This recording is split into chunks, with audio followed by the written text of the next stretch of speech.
So we see now Australia is considering bringing back conscription as all-out war with Russia looms.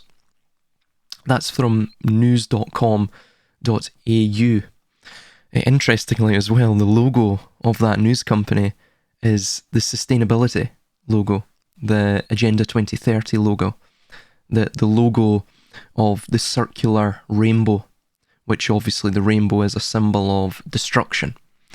If you look at the 9 directions, a concept or illustration of the Vedic religion. So remain vigilant for a massive event, should we say, to be blamed on Russia, will be the pretext for the West to declare all-out war. Moreover, it may be more complex than that. It may be a gradual or incremental pathway to all-out war, to this global war, this war of all against all. And we see, for example, in Jordan, that drone strike that just killed 3 US service members, or so the media narrative is pushing. And you have the saber rattling from the war hawks in the US. So it may be something like that, where they get involved with Iran, right? A war with Iran. Then Iran calls on, say, Russia, China, or they get involved due to obviously Iran's BRICS membership, or rather BRICS association, right? So in light of all the sudden calls for conscription in Western countries simultaneously in order to fight a war with Russia, I would say that an event to justify or act as a pretext for an all-out war with Russia, Eurasia, that being China as well, and the rest of the BRICS nations, a war against, the 2 hegemonic superpowers, the emerging one, and the old order, is certainly on the horizon. They desire that. At the very least, they desire a Cold War, but they need something to justify the type of system they seek to create.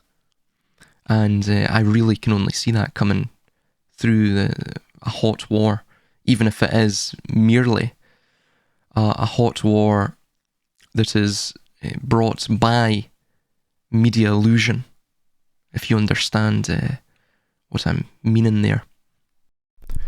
We also see the French military in Estonia are practicing combat operations in trenches. So they're practicing trench warfare. Now, trench warfare, really, when drones are beginning to be used, and of course the inflexibility of trench warfare is such that it really is a very static, again, inflexible and inefficient. The only real reason one would use that in modern warfare is if they desire a high casualty rate between both sides, right?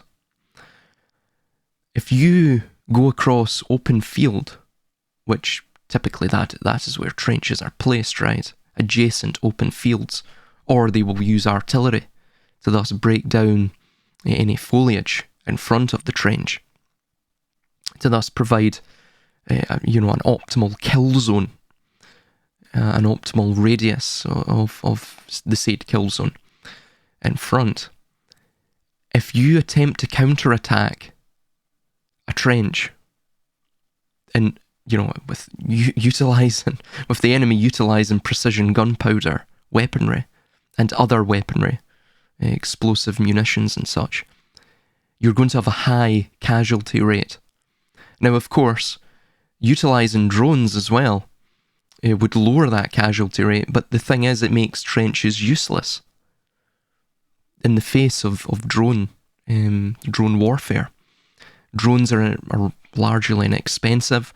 The munitions they carry are largely inexpensive, yet they can quite easily and effectively harass the enemy and inflict high numbers of casualties upon the enemy within the trench, thus rendering these emplacements, these redoubts, fortifications, these trench fortifications, utterly obsolete, right? The only reason this would be utilised is to kill large numbers of people, to ensure utter slaughter with very minimal land seizure or territorial gains, right? To create a war of attrition, to thus up the casualty rates. Why do they want that? Because they desire a lessening of the population worldwide. Of course, war is very, very inefficient in that respect, but nevertheless, they're seeking to maximise the death rates within this coming war. And we've not resolved that. So Patrick Saunders is saying, prepare for what's coming over the horizon. There is a 1939 feel to the world right now. These authoritarian states are rearming. There's a risk averseness about the West in wanting to deal with that. And institutions, global institutions such as the United Nations, aren't able to hold these errant nations to account. In fact, the UN, I'd go further, is reaching its League of Nations moment unless it's reformed. So that's where the world is heading. We need to wake up to that. There's a mindset now of the dealing with. Our world is no longer at peace. We're moving to a world at war. Britain absolutely has a role to play. As I say, I think it's going to take repeating this message again and again and again. And there may be an acute event that will wake everybody up to say, my goodness, yes, there is absolutely a threat there. Because, of course, what sits behind Russia is China. There's a dangerous alliance there. Our world could easily splinter into two spheres of competing influence. The West, which is shrinking, and authoritarian states under China pursuing and exploiting a very different interpretation of our global order. And then many countries across the global south, for example, looking to see which way the world is going to go. And looking at